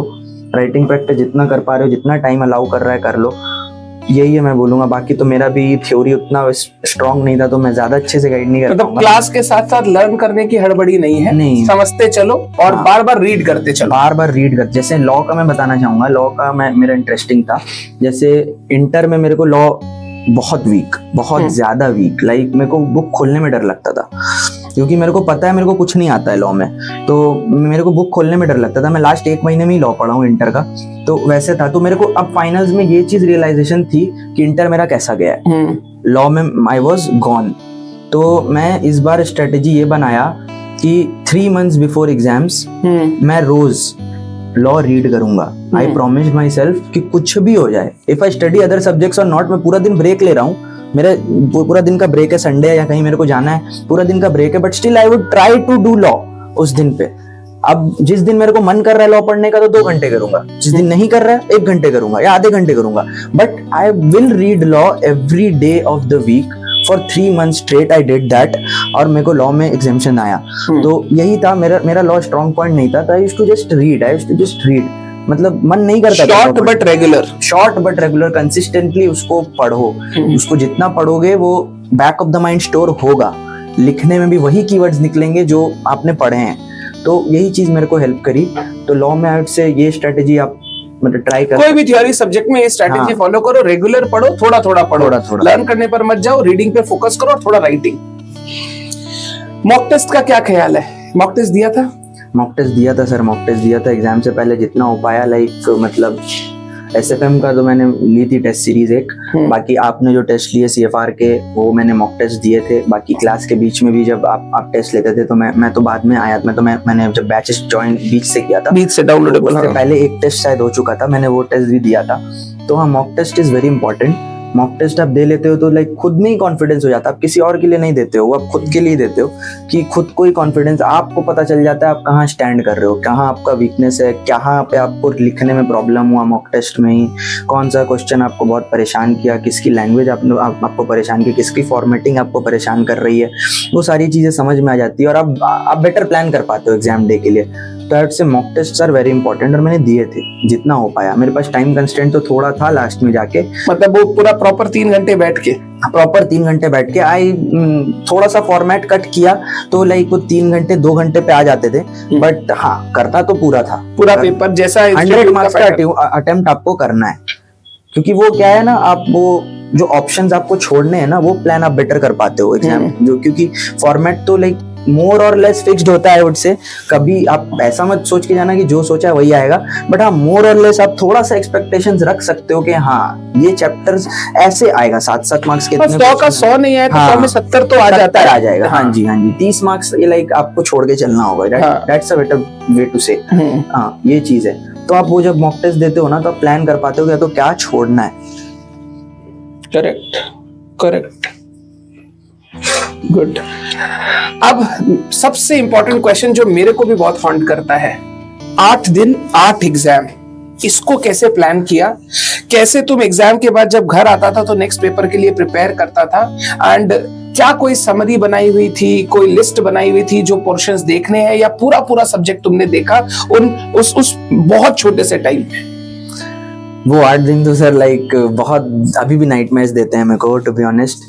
तो जो 8 दिन के बारे में जब सोचता हूँ तो कैसे वो 8 दिन गुजरे हैं, 3 घंटे की स्लीप रोज, 8 डेज स्ट्रेट, रोज नींद आ रही है, बट हाँ बॉडी में वो चीज है कि नहीं आई कांट स्लीप नाउ, अभी तो मेरे को करना है। अभी तो 8 दिन है, 8वां दिन जब मैं सोया हूँ ना, that's the most beautiful feeling. 8वें दिन जब मैं सोया हूँ एग्जाम से आके, बट वो 8 दिन लाइक आई वुड से कि आप उस 8 दिन के लिए पहले से मेंटली प्रिपेयर्ड रहो। जैसे मैंने पहले भी बोला कि जब मैंने डिसाइड किया कि मैं बोथ ग्रुप्स देने वाला हूँ, उस टाइम से मैं वो चीज दिमाग में लेके चल रहा था कि लाइक अब ऐसा डिसाइड किया है तो अब 8 दिन तो देना है। चॉइस तो है नहीं ना आपके पास, क्या लाइक जब आप एक ग्रुप देते तो आपके पास चॉइस था, बट अब तो मैंने जब डिसाइड कर लिया मुझे बोथ ग्रुप देना, तो अब मेरे पास चॉइस है नहीं। तो हाँ वो चीज अब देनी है, वो उसके लिए पहले से मेंटली प्रिपेयर्ड रहो कि हाँ अब तो देना है। तो वो क्या है, थोड़ा सा हेल्प हो जाता है। और उस दिन के मटेरियल के लिए तो ऐसा कुछ नहीं है आप कि मतलब आप पूरा कवर कर लोगे एक दिन। एक दिन भी नहीं रहता है टू बी ऑनेस्ट, नहीं रहता है। वो एक दिन आप उसमें हाफ डे में आप कुछ नहीं कर सकते। आपके पास अगर पहले से मटेरियल प्लान्ड नहीं है कि आपको क्या रिफर करना है, तो आपको मटेरियल खोजने में ही आपका टाइम वेस्ट हो जाएगा कि क्या करना है। तो आप ट्राई करो कि आप खुद से कंपाइल करो कुछ इंपॉर्टेंट क्वेश्चंस, हर चैप्टर के मास्टर क्वेश्चंस आप खोजने की ट्राई करो, या जो पास्ट ईयर में आए हुए हैं, जो बुक में क्वेश्चन है जो आपको इंपॉर्टेंट लगे थे, जो एग्जाम में आए हुए हैं, या फिर आपको करने में डिफिकल्टी होती है, आप उसको मार्क करके रखो उस लास्ट डे के लिए पहले से। या आपको अगर कुछ ऐसा रिसोर्स मिल पाता है जिसमें सारी चीजें कंपाइल किए हुए हो, वैसा रिसोर्स को आप ढूंढने की ट्राई करो और अपने पास स्टोर करके रखो। दैट वुड हेल्प यू बहुत ज्यादा, क्योंकि हाफ डे में पूरा कवर करना, बुक्स आप सोचोगे मैं बुक्स पलट के कर लूंगा, इट वोंट। आपके पास अगर कंपाइल किया हुआ है तभी आप कर सकते हो उस दिन में, वरना आप नहीं कर पाओगे। और फिर आपको स्लीप का भी टाइम निकालना है, क्योंकि विदाउट सोए आप अगला एग्जाम देने जाना इज बहुत डिफिकल्ट, बहुत रिस्की है।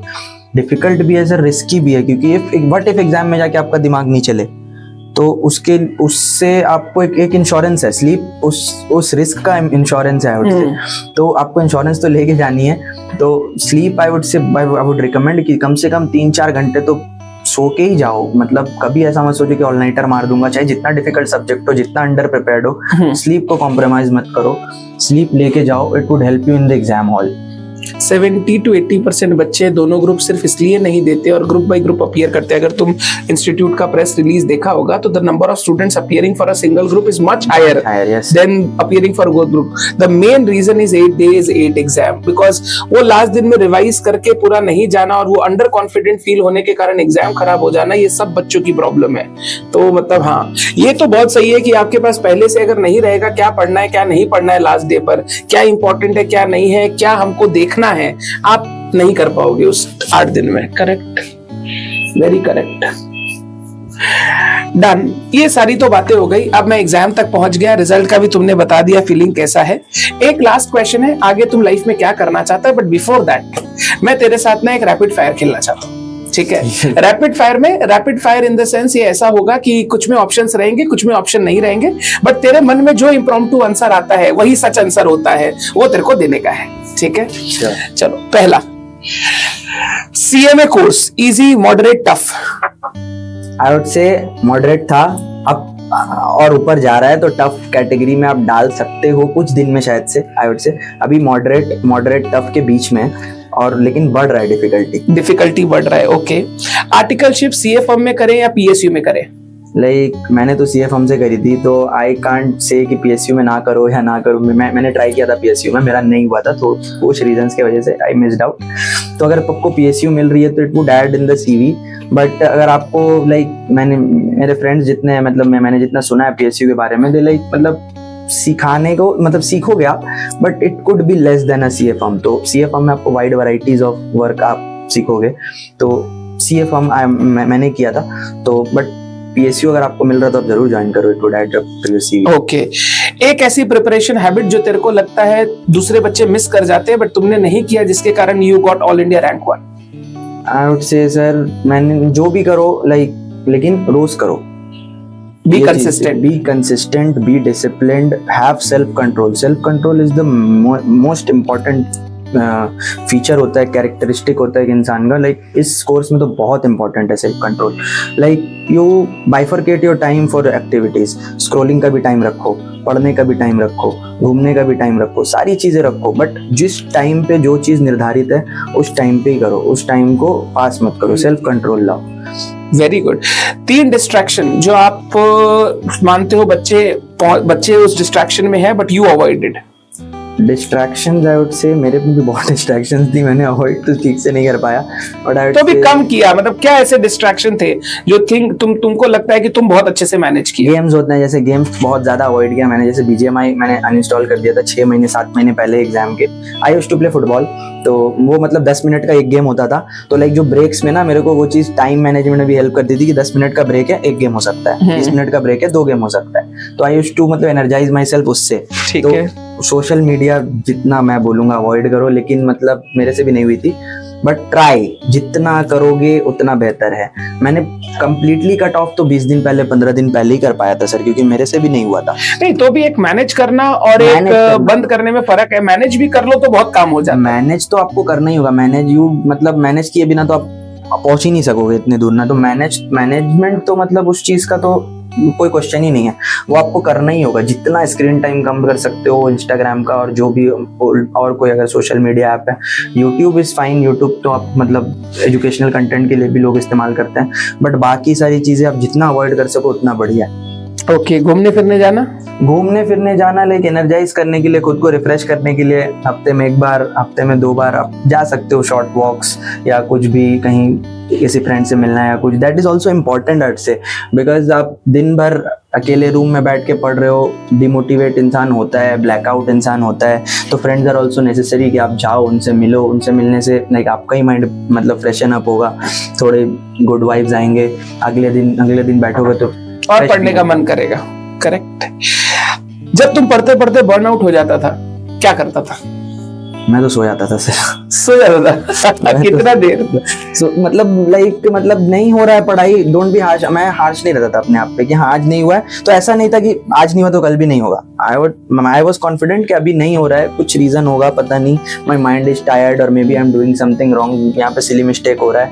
मेरे को ट्राई करता था मैं, ट्राई किया, फिर भी नहीं हो रहा है, छोड़ देता था, कुछ और करने बैठ जाता था। या फिर अगर हो गया टाइम मतलब 1-2 घंटे ही बाकी, 1 घंटा ही बाकी और पढ़ना था, लाइक छोड़ दे, 1 घंटा सो जाते हैं। तो मैं डिनर करता था, सो जाता था। नेक्स्ट डे फ्रेश, थोड़ा जल्दी स्टार्ट कर दिया तो लाइक हो जाता था मेरे से। नेक्स्ट डे जब मैं बैठता था मतलब फ्रेश माइंड के साथ, तो वो चीज़ हो जाती थी। ब्लैकआउट होना वॉज मेरे लिए तो बहुत नेचुरल, बहुत ज़्यादा कॉमन था मेरा ब्लैकआउट होना। मैं पढ़ रहा हूँ, अचानक से एक ऐसा मोमेंट आता था, ऐसा कुछ नहीं बनता था मेरे से, अचानक पूरा ब्लैकआउट है, पूरा मतलब जो आती है जो चीज मेरे को वो भी नहीं बन रही है, जो नहीं आती है वो तो कैसे ही बनेगी, जो आती है वो चीज नहीं बन रही है, वो चीज बहुत मेरे को बहुत गुस्सा आता है। बट मैं अपने आप पे हार्श नहीं होता था कि लाइक अभी नहीं बन रहा तो कभी नहीं बनेगा। आई ट्राई, मतलब दूसरे दिन ट्राई करूंगा, तीसरे दिन ट्राई करूंगा, हो ही जाता था सर थोड़ी टाइम के बाद। इस पूरे जर्नी में सबसे टफेस्ट मोमेंट तो सर 8 दिन आई वुड से, क्योंकि उससे पहले मेरे को लाइक सब्जेक्ट्स, मेरे को फाइनल्स में भी मेरे लिए सब्जेक्ट पढ़ना वाज़न्ट टफ। मैं हैंडल कर ले रहा था सब्जेक्ट, थोड़ा कोई कम डिफिकल्ट, कोई थोड़ा ज़्यादा डिफिकल्ट, बट हाँ मैनेज हो गया था। बट ये 8 दिन has traumatised me for like 1 साल के लिए। 1 साल का इंटर में भी मेरे को करता था, इसलिए तो मैंने नहीं दिया इंटर। तो ट्रॉमेटाइज तो बहुत किया है। सबसे बड़ा फियर यही था कि टफेस्ट मोमेंट, और जब मैं वो चीज़ कर रहा था ना, it was more difficult because आप एक एग्जाम दे के आ रहे हो, 2 बजे एग्जाम खत्म हुआ है, आप 3 बजे घर पे हो, लंच वंच किए हो, अब जस्ट बैठे ही हो, आप बैठ ही नहीं सकते थे शांति से, शांत माइंड के साथ आप बैठे हो, अगला एग्जाम का फीलिंग आ रहा है, पिछला एग्जाम कैसा गया, क्या एमसीक्यू सही किए, क्या एमसीक्यू गलत किए, वो चीज, वो माइंड को स्विच ऑफ करके दूसरे सब्जेक्ट पे स्विच ऑन करने में बहुत डिफिकल्ट सर, बहुत डिफिकल्ट। और 8 दिन 8 डिफरेंट 8 दिन, हाँ वो 8 दिन, लाइक 8 दिन आपको 8 बार स्विच करना है। एक बार स्विच करने में सक्सेसफुल हो जाओ बहुत बड़ी बात है, वो आपको 8 बार करना है। Best part of this journey? Best part of this journey I would से, मतलब आप जब पढ़ के जब आप अच्छा लग रहा है ना, कि मतलब जैसे आप एक लेवल क्रॉस कर रहे हो, एक मतलब अचीवमेंट आपका, एक माइलस्टोन, आपने ये सोचा था ये सब्जेक्ट मैं कंप्लीट करूंगा, जब वो कंप्लीट होता है, जब आप नेक्स्ट स्टेप में लेते हो ना, जो नेक्स्ट स्टेप वाला फीलिंग है, दैट इज बहुत खुशी देती थी कि हाँ ये मेरे को मतलब लग रहा था difficult but I did it. तो वो चीज जब मिलता है ना, अचीवमेंट टाइप वाली फीलिंग जब आती है कि हाँ मैंने कर लिया, that is the most beautiful feeling. और जब क्वालिफाई कर जाओगे तो दैट इज तो मतलब सारा जर्नी ऐसा लगेगा कि एवरीथिंग इज अ पार्ट हो गया, अच्छा था, अब खत्म है, अब कुछ नहीं है, क्या था, कुछ नहीं था, ये हो गया बस, everything was worth it, everything feels worth it when you qualify. तो वही चीज है सर, सबसे बेस्ट मोमेंट तो क्वालिफाई करना था आई वुड से। अब मैं फास्ट क्वेश्चन पूछूंगा, तेरे को फास्ट जवाब देना, हाँ, no cheating. SCM SFM? SFM. SFM DT? DT. DT IDT? DT. DT CFR? DT. DT law? DT law. मतलब फेवरेट सब्जेक्ट इज डीटी? हाँ, फेवरेट सब्जेक्ट इज डीटी। मेरा प्रैक्टिकल ट्रेनिंग भी डीटी में रहा है, तो आई हैव प्रैक्टिस डीटी थोड़ा ज्यादा, मेरे को इंटरेस्ट भी शुरू से डीटी में बहुत ज्यादा आता था। It's a interesting subject and is the most important interesting subject, because ऐसी जगह है ना जहां तुमको खुद को इच्छा करेगा यार ये जाने इसको ऐसे कैसे कर सकते हैं, इसको ऐसे कैसे कर सकते हैं, और सबसे बड़ा खोपड़ी घुमाना, टैक्स कैसे बचा सकते हैं, तो that is a very good thing. ठीक है, DT is your favourite subject. ऐसी 3 चीजें जो तेरे को लगता है सीएमए प्रिपरेशन में नॉन नेगोशिएबल है, कोई भी बच्चे को मिस नहीं करनी चाहिए? High focus on MCQ, self control is बहुत ज्यादा इंपॉर्टेंट एमसीक्यू के लिए, एमसीक्यू में प्रैक्टिस करना इज बहुत ज्यादा important, and concept clarity, don't do ABC analysis. 4 चीजें हो गई, मतलब do ABC analysis but don't heavily rely on it I would से। MCQ, self control, concept clarity. Okay, what do you prefer, self study से revision या revision lecture से revision? First revision from revision lectures, second and third, मतलब revision lectures आप देखिए, जैसे first revision में revision lecture अगर इतना है, सेल्फ स्टडी इतना है, यू डू ऐसे सेकंड रिवीजन में, एंड देन यू डू ऐसे थर्ड रिवीजन में। सेल्फ स्टडी से रिटेन ज्यादा अच्छा होता है, बट आप जब क्लास करके थोड़ा गैप हो जाता है ना, तो रिवीजन लेक्चर्स हेल्प टू मतलब brush up your reconcile things, फटाफट थोड़ा फास्ट हो जाता है। रिवीजन लेक्चर्स भी इंपॉर्टेंट है, सेल्फ स्टडी तो उससे ज्यादा इंपॉर्टेंट है, ज्यादा इंपॉर्टेंट सेल्फ स्टडी है। कॉमन मिस्टेक जो तुम देखता है स्टूडेंट्स कर रहे हैं अभी सीएमए प्रिपरेशन में? एमसीक्यूज पे lack of focus sir. MCQs student, I have seen my some friends that वो बोलते हैं एमसीक्यू तो एग्जाम से एक रात पहले या एग्जाम हॉल में जब रास्ते में जा रहे हैं तो एमसीक्यू बैंक देख लेंगे, एमसीक्यू उससे ही हो जाएगा। वो मेरे को वो सही नहीं लगता है, क्योंकि 30 मार्क्स का एमसीक्यू है सर। बिल्कुल 30 मार्क्स के एमसीक्यूज में no MCQs are inter related, सारे अलग अलग है। If you don't know one, you have the second one to attempt. ऐसा नहीं है कि एक केस स्टडी से सारे रिलेटेड है, आप एक नहीं आ रहा तो दूसरा भी नहीं आ रहा है।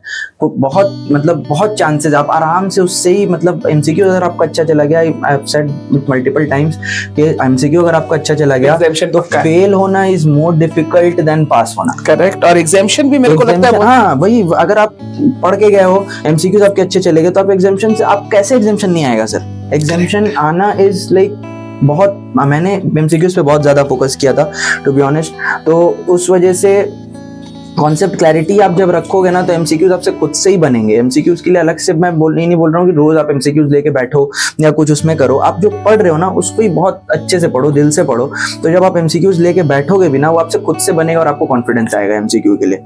एमसीक्यू का पहले जितना पास्ट ईयर आए हैं, जितना एमटीपीज है, जितना एमसीक्यू इंस्टीट्यूट का एमसीक्यू बैंक है, पुराने एमसीक्यू बैंक है, सारा चीज एक बार तो कम से कम आपको देख लेना चाहिए। बाकी न्यू एमसीक्यूज तो हर अटेम्प्ट में बनेंगे थोड़े मोड़े, वो तो आपको टैकल करना होगा। वो टैकल कैसे होगा, वो आप अगर कॉन्सेप्ट क्लैरिटी रखे हो तो वो भी टैकल हो जाएगा, बट हाँ जो पुराने एमसीक्यूज है, focus on that as well. Very good. Family को छोड़ के एक ऐसा पर्सन जिसने कंट्रीब्यूट किया है तेरी इस जर्नी में बहुत? कोई एक ऐसा सिंगल पर्सन तो मैं नहीं नाम ले पाऊंगा sir. There were I am grateful to God for giving me very good people in my life. Like people जो अपना स्वार्थ बिना देखे मेरा सपोर्ट किए हैं. लाइक दे नो मेरे से उनको कुछ नहीं मिलेगा, but still they have supported me a lot. Like मेरा एक फ्रेंड, जिसे मैंने बोला जो मेरे फ्रेंड्स हैं जिन्होंने मुझे सीएमए में एंट्री कराई, वो हो गए कॉलेज के. वो सिंगल फ्रेंड्स नहीं है, वो मेरे 2-3-4 फ्रेंड्स हैं वहाँ पे.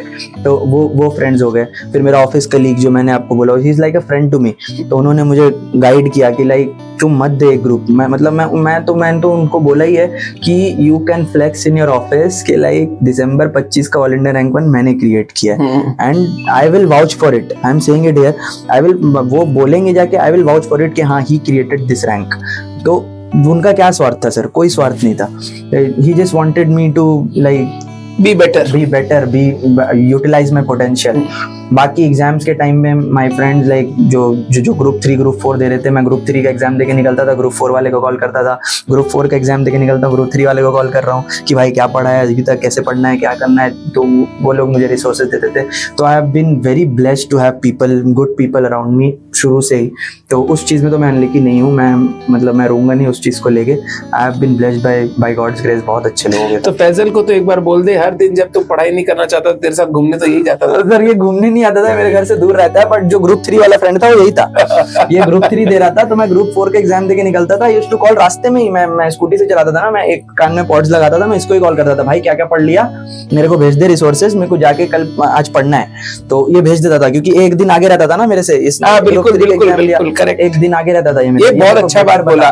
जो ग्रुप 3 कर रहा है, ग्रुप 4 कर रहा है, इंडिविजुअली उनसे हेल्प मांगो.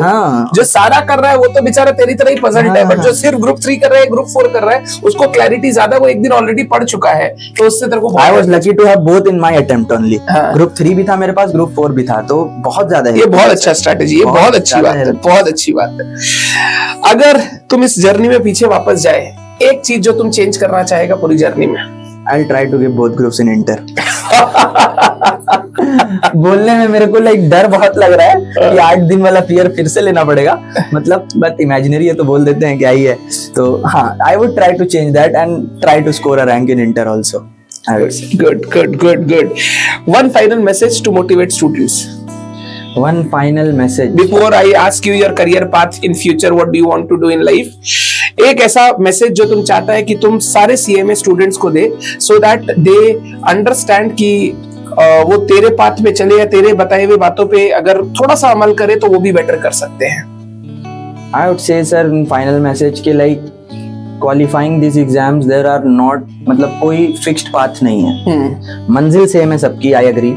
मंजिल सेम है, बट रास्ते सेम नहीं हो, ये मतलब रास्ते सेम हो ये जरूरी नहीं है. Correct. रास्ते बहुत डिफरेंट. जैसे मेरा देखो, मेरा कोई शेड्यूल नहीं था, बट इफ यू मतलब imagine a typical ranker, he would tell you 9 बजे उठा, 9:30 बजे किया, 10 बिल्कुल होता है 12 बजे. तो वो उनका फिक्स्ड होता है. But look at me, I am not like that. मैं बात भी कर रहा हूँ तो आपको शायद समझ में आ रहा होगा, मैं वैसा नहीं हूँ. तो ऐसा नहीं है कि एक चीज को पहुंचने के लिए एक ही रास्ता है और यही रास्ता फॉलो करना है. Make your own road, believe, have faith in that road and follow that religiously. I would say कि अपना रास्ता बनाओ. B original. आप जैसे हो, आपको मॉर्निंग बर्ड नहीं हो मत बनो यार. नहीं बनना है. क्यों बनना है मॉर्निंग बर्ड? नहीं हो नाइट आउल मत बनो. फाइंड योर ओन टाइम कि मैं इस time, and be the best at that time. कि मेरे को अगर ये टाइम जमता है, मैं इसमें एक्सेल करूंगा, मेरा ये चीज अच्छा है, मैं इस पे फोकस करूंगी या करूंगा. जो करो दिल से करो. अपना जो गोल है उसको मत भूलो. कभी भी डिमोटिवेट हो रहे हो, just think about why did you choose this struggle. क्योंकि लोग नहीं करते हैं, बहुत लोग नहीं करते हैं. They like choose the easy life. तो आप अगर इसमें घुसे हो, स्ट्रगल करने को आप रेडी हुए हो, जस्ट रिमेंबर दैट क्यों हुए थे. And try to imagine what would happen if you qualify. What would happen after 1 year, 2 year of your qualification. Just imagine that. होगा नहीं imagine, मतलब उतना easily imagine नहीं होगा, क्योंकि मेरे से भी नहीं होता था ना. अभी हो रहा है, अभी भी मेरे को नहीं पता आगे क्या होगा. But like बहुत अच्छी फीलिंग है ये. मैं क्वालिफाई तो कर गया हूँ कम से कम. एक step I am ahead of my life. मतलब आई होप कि आगे जाके भी और अच्छा हो. तो वो चीज है ना, वो चीज मैं भी जब डिमोटिवेट होता था, मैं यही सोचता था कि why did I join this. What's my ultimate goal, मेरे को क्या करना है क्वालिफाई होके। तो वो ड्रीम जब आपके सामने रहेगा ना, that will motivate you from inside, no outside motivation will be needed to you. बहुत बढ़िया, बहुत बढ़िया। अब बता तुम क्या करना चाहता है इसके बाद? इसके बाद तो सर लाइक मेरे को कैंपस प्लेसमेंट दिल्ली में बैठना है। I am planning that, Delhi या Kolkata, I haven't decided perfectly but I am thinking about that. तो कैंपस प्लेसमेंट तो बैठना है। My father has a dream that I land in a PSU, तो मेरे को PSU में जाना है। I hope and I would like to request you to pray for me that I land the PSU। तो ड्रीम तो पहला वो है। आई have to give back to my family. मेरा एक पहला विश या पहला क्वालिफाई करने के बाद यही है दैट मैंने अभी तक देखा है, मैं सबसे छोटा हूँ घर का, तो I have seen people give to me, I haven't given back to them अभी तक हमने लिया है तो सिर्फ, अब देने का वही समय। चीज़ है सर, वही चीज़ पहले करनी है। ऐसा लॉन्ग टर्म ड्रीम तो अभी ऐसा कुछ सोचा नहीं है। ट्रैवल के शौक हैं but they are secondary I would say, but first thing is that मेरे को देना है। अब लाइक बहुत ले लिया, बहुत चीज़ें मेरे लिए लोगों ने कर दी, अब I have to give back to them, क्योंकि मेरा भी फर्ज बनता है। अब उन्होंने यहाँ तक पहुँचाया है तो I also do something for them. तो वो चीज़ है सर। तो अगर तुम इस मोमेंट में भी ये सोच पा रहा है कि तेरे को दूसरे के लिए करना, तो बहुत बहुत अच्छी चीज सोच पा रहा है। कुछ और पढ़ाई करना चाहता है? सर अब एज सच अभी तो सर ये चीज़ नहीं सोची है, बट हाँ अगर जॉब पहले ज्वाइन करूंगा, पहले तो जॉब ही ज्वाइन करना है सर।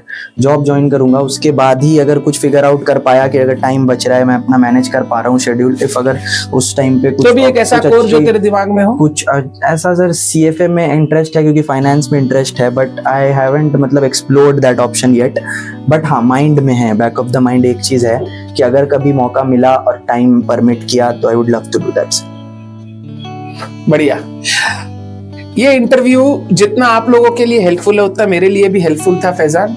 एंड सारे ही बच्चे जो भी इस इंटरव्यू को देख रहे हैं, उनके मन में और भी कोई बात हो तो आप जरूर कमेंट सेक्शन में लिखें, मैं फैजान को भेज दूंगा, ये आपको आंसर करेगा। एंड इस वीडियो की लिंक मैं भेज दूंगा। कोई बच्चे का कमेंट तेरे Sure. पर्सनल बात पे है तो तू जरूर उनको Sure, हेल्प करना। एंड बाद बाकी CMA प्रिपरेशन वगैरह अच्छे से करते रहे, आप अपना एग्जाम देते रहे, मोटिवेट होते रहे एंड CMA फटाफट बन के आप अपना CMA कंप्लीट करें। Thank you so much everyone, thank you so much Faizan. Thank you so much. And ये लाइफ का one of the best moments है जो तू अभी जी रहा है। जो अभी जिया है वो तो बहुत अच्छा था ही, जो जी रहा है वो भी बहुत अच्छा, और आगे भी तेरे साथ ऐसा ही बढ़िया हो। क्योंकि मैंने जब रैंक स्कोर किया था, आई नो द फीलिंग कि कितनी खुशी होती है। सिर्फ अपने आप को नहीं, अपनों को भी बहुत खुशी होती है, अपने फ्रेंड्स को भी बहुत खुशी होती है। एंड ऐसा लगता है कि जिस चीज को सोच के शुरू किया था वो एट लास्ट हम लोग पहुंच गए हैं एंड बहुत अच्छे से पहुंचे। एक होता है कि खेल के अपना सेंचुरी बनाना, एक होता है खेल के अपना सेंचुरी बना के टीम को जिताना। आज हम लोग को लगता है कि हमने टीम को भी जिता दिया and everyone is very happy. Very true sir, very true. बहुत बढ़िया, बहुत बढ़िया। Thank you so much everyone for your time. मिलते रहेंगे, bye bye, tata. Bye bye.